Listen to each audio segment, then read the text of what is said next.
ദിലീപിനെ വെറുതെ വിട്ടു. നടിയെ ആക്രമിച്ച കേസിൽ 6 വർഷമായി നീണ്ട വിചാരണയ്ക്ക് ശേഷം ഇന്ന് രാവിലെ 11 മണിക്ക് എറണാകുളം പ്രിൻസിപ്പൽ സെഷൻസ് കോടതി നിർണായക വിധി പ്രസ്താവിച്ചു. കേസിലെ ഒന്നാം പ്രതിയായ പൾസർ സുനി അടക്കം 6 പേർക്കെതിരെ കൂട്ടബലാത്സംഗം, തട്ടിക്കൊണ്ടുപോകൽ, ഗൂഢാലോചന എന്നീ പ്രധാന കുറ്റങ്ങൾ പൂർണ്ണമായും തെളിഞ്ഞുവെന്നും ഇവരെ കുറ്റക്കാരായി കണ്ടെത്തുന്നതായും കോടതി വ്യക്തമാക്കി. അതേസമയം കേസിലെ 8ാം പ്രതിയായ നടൻ ദിലീപിനെതിരെ പ്രോസിക്യൂഷൻ ഉന്നയിച്ച ക്രിമിനൽ ഗൂഢാലോചനയും ബലാത്സംഗ കുറ്റവും തെളിയിക്കാൻ സാധിക്കാത്തതിനാൽ ദിലീപിനെ തെളിവുകളുടെ അഭാവത്തിൽ കോടതി വെറുതെ വിട്ടു.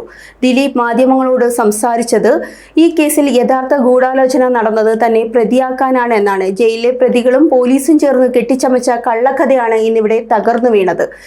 മഞ്ജു വാര്യർ പറഞ്ഞ വാക്കിൽ നിന്നാണ് തന്റെ മേൽ ഗൂഢാലോചന ആരംഭിച്ചതെന്നും ദിലീപ് പറഞ്ഞു.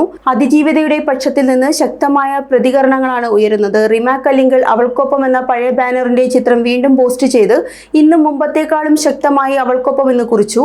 അതിജീവിതയുടെ വീട്ടിൽ നിന്ന് സംസാരിച്ച ഡബ്ബിംഗ് ആർട്ടിസ്റ്റ് ഭാഗ്യലക്ഷ്മി മരണം വരെ അവൾക്കൊപ്പം എന്നും ദിലീപിന്റെ മഞ്ജു വാര്യർക്കെതിരായ പരാമർശം അനാവശ്യമാണെന്നും പറഞ്ഞു. കേസിൽ ഒളിവിന് സഹായിച്ചെന്ന ആരോപണം നേരിടുന്ന ചാർലിയെയും ശരത്തിനെയും തെളിവുകളില്ലാത്തതിനാൽ കോടതി വെറുതെ വിട്ടു. കുറ്റക്കാരായി കണ്ടെത്തിയ 1 മുതൽ 6 വരെയുള്ള പ്രതികളുടെ ജാമ്യം റദ്ദാക്കി ഇവരെ കാക്കനാട് ജയിലിലേക്ക് മാറ്റാൻ കോടതി ഉത്തരവിട്ടു. ഇതോടൊപ്പം ചാനൽ ചർച്ചകളിൽ ദിലീപിനൊപ്പം താനുണ്ടാകുമെന്ന് പറഞ്ഞ രാഹുൽ ഈശ്വർ ജയിലായതിനാൽ രാഹുൽ ഈശ്വറിന് പകരം ഭാര്യ ദീപയാണ് ഫേസ്ബുക്കിൽ സത്യമേവ ജയതേ എന്ന കുറിപ്പോടെ ദിലീപിനൊപ്പമുള്ള ചിത്രം പങ്കുവച്ചത്.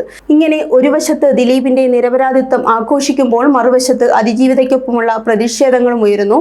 ഈ സാഹചര്യത്തിൽ കേസുമായി ബന്ധപ്പെട്ട് വീണ്ടും ചർച്ചകൾ നടക്കുകയാണ്. Zag news, Thiruvananthapuram.